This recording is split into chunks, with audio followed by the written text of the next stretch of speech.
Yes, and we have game number 1. It's gonna be Ice type versus Ice type. The Shadow Walrein into this Charm Alolan Ninetales. And we see Walrein immediately losing so much HP from these charms from Alolan Ninetales and looking to strike here with a charge attack, but we're gonna get the first one coming through here. Will Trentszsc shield and an instantaneous shield. Yeah, and King is going for the bait, and it is Protect shielded. That's a huge swing. Now this Walrein needs to get to the Earthquake, but cut off, and it's cut off by a Psy Shock. Now these trainers understand the matchups and recognizing that King needs to shield the Walrein to get the Earthquake. Oh my goodness, and he doesn't. He lets the Shadow Walrein go down, just happy with shield advantage. You see the swap and the counter swap. Trevenant, Sableye. Trevenant was able to get 2 Shadow Claw advantage here, and now it's going to be able to outpace the Shadow Ball right at the same time as the Foul Play. And you see that playing out here. The Trevenant is going to put a lot of pressure on King's Protect shields. Absolutely some fast swaps, and now the Shadow Ball gets shielded up here by kiengiv. What a great call to avoid taking a lot of damage early on in this matchup. Oh my goodness, it looks like, okay, finally King is throwing energy. I was like, is he going for the full Shadow Claw down here? And Trent is just letting the Trevenant go. Got the Protect shield and is happy with that. We're seeing a lot of fast switches, trying to play for switch advantage. We see the Ninetales come back onto the field. kiengiv reaching for that neutral return, and he gets there. And the strength of the Ninetales to handle the front matchup and to be handling the backline matchup. But no, Trent actually decides to no shield that return and return to your Pokeball. Sableye takes it out. Here comes the Medicham into what is widely considered a bad matchup, but Medicham able to counter all the way down. Now this is tricky. Super effective counters versus Registeel's charge moves. It has no fast move pressure, and here comes a Psychic from Trent. And this is a huge call. Do you want to Protect shield this before you debuff? And no, was trying to call the bait, maybe thinking that was the win condition, but the Psychic went through. That's not good for King. Now here comes Registeel. It's not done yet. Gonna fire off this move here. You have to anticipate it's a Zap Cannon, and we do see an early Protect shield here from Trent in this matchup. Registeel going to continue to try to apply pressure. This Registeel is running out of time. It needs to get the 2 more Zap Cannons because Medicham is out of range of Zap Cannon, and here comes the Ice Punch. Now, Medicham does not deal super effective damage with Ice Punch, but the Registeel is such low HP, it has to respect this charge attack. The final Protect shield from King is used there. And because King did not shield the first one, now Trent can just go straight for Ice Punches. This Medicham has to survive this Zap Cannon. Here it comes, Registeel, unable to close out the deal. Medicham gets to 1 more Ice Punch, even though its attack is debuffed and this is resisted. This could be enough. This is going to be very close to enough, if not just a couple of counters. And 1, 2, down goes Registeel, and down goes King in game number 1. Trent delivering the 1-2 knockout punch to the Registeel to take game 1. What a fascinating difference from the battles we saw in set number 1 with Crimson K. The fast switches, the playing for alignment. I mean, these are micro decisions that were processed at incredible speeds. Yes, the Alolan Ninetales by Trent was able to take care of the Walrein and pretty much the Sableye. That was just pro utilization of that. Was able to take out the Walrein and then just swapped it out, knowing there's probably the Sableye in the back, just saving it to try to align it there later. And what's better at baiting out the Sableye than the Say Swap Trevenant? Exactly right, and we see a lot of teams that kind of build into their team of 6 at least 1 or 2 Pokemon that resist the Fairy type charm, but kiengiv only has the Registeel to resist those high pressure fast moves. Yeah, and I believe at the very beginning in that frontline matchup, King went for the bait, which was a huge call, and it was shielded, but then Trent went for the Psy Shock and King no shielded. I think maybe King thought, okay, you're behind now, maybe you'll bait too, you'll throw a Weather Ball and I will double resist this and I will still get to the Earthquake, but that wrong call allowed for the Walrein to faint with all its energy almost at Earthquake.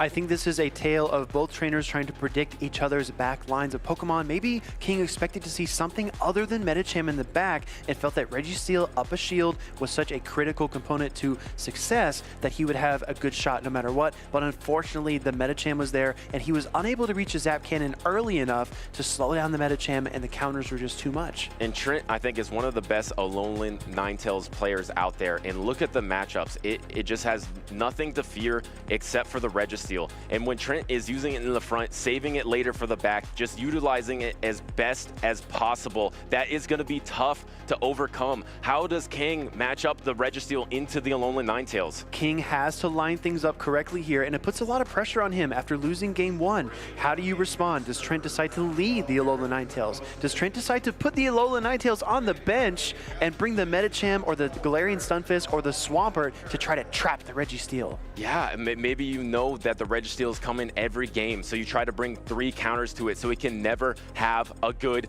matchup. But kiengiv wants to tie this up at 1-1, and Trent wants to take it 2-0. We got game number 2 right now. It is going to be the Azumarill into the Medicham. Now, generally, this is a winning matchup for the Azumarill, but it is quite close. It can depend a bit on bait and where these trainers decide to deploy the Protect Shields. Yes, and we saw earlier yesterday, King just playing this matchup to mastery, throwing the Play Rough, getting Medicham really low, and then banking a Play Rough later. Oh, that was such a critical play. One of my favorite plays of day 1 in Indianapolis, where he's able to use that Play Rough at a great moment, just the key moment when he needed it. And we see an early shield here again from Trent, going down 2-1 shields. Yeah, maybe Trent was watching yesterday because not wanting to put the Medicham at such low health. The second Play Rough is going to be coming out. This is scary for Trent, and lets it go. Now, we know that the Psychic and Fighting type Medicham can withstand this initial attack here, and it does, but it dips way down into the red. And Azumarill did its job here, took a Protect Shield and swap into Registeel to take the Psychic. What precise gameplay by kiengiv. kiengiv gambling here that there's only one answer to Registeel, but unfortunately there's 2, and here comes the Swampert. Like you mentioned earlier, does Trent just bring a bunch of answers to the Registeel, knowing it's coming, but the Registeel is going to outpace? No, it is the Hydro Cannon. There's 2 Protect Shields remaining, so trying to go for the bait first. We did see Swampert gather a lot of energy. What a shield call by kiengiv. That could have been an Earthquake, but he's going to settle for the Focus Blast here. And because this Swampert is not Shadow, it can more comfortably take this Focus Blast. But now at this point, this Swampert has a lot of options. How much are you going to farm up extra? You can get a lot of energy here. Positionally speaking, Registeel is the best answer to the Alolan Ninetales, and just like in game 1, kiengiv is not able to align it against that Alolan-type Pokemon on Trent's side. Yeah, throwing a little bit early, maybe wanting a little bit of health on that Swampert so it can't get farmed down so easily. But this Swampert is going to be close to a move. There is a little bit of Azumarill left, and a little bit of Azumarill can do a lot. Here comes the Sableye. Oh my goodness, attempting a Shadow Claw down. I love this play to Protect Shield your Sableye, maintain some health, because you have to take into account that fast move pressure from Alolan Ninetales is coming soon. And here it is, Alolan Ninetales hits the field. And yes, this is not what you want to see. It's the Sableye matchup against the Alolan Ninetales, and here comes the return. This is a huge call, and it is Protect Shielded by Trent. Now this Alolan Ninetales is switch locked. Trent cannot remove it from the field for at least 45 more seconds. Here comes the Azumarill doing its best to fight back. Can it get to a Play Rough? And King needs to hold on! And a move is incoming. This has to be a shield. You have to protect this Azumarill here. There's no way the Sableye can take it out, and it is the Protect Shield. This Azumarill needs to get to a Play Rough, and it needs to do a lot of damage. kiengiv trying to reach for that charge attack and not trigger a fast attack. Does get to the Play Rough, but my goodness, this Alolan Ninetales withstands it easily. This is going to be a nail biter once again.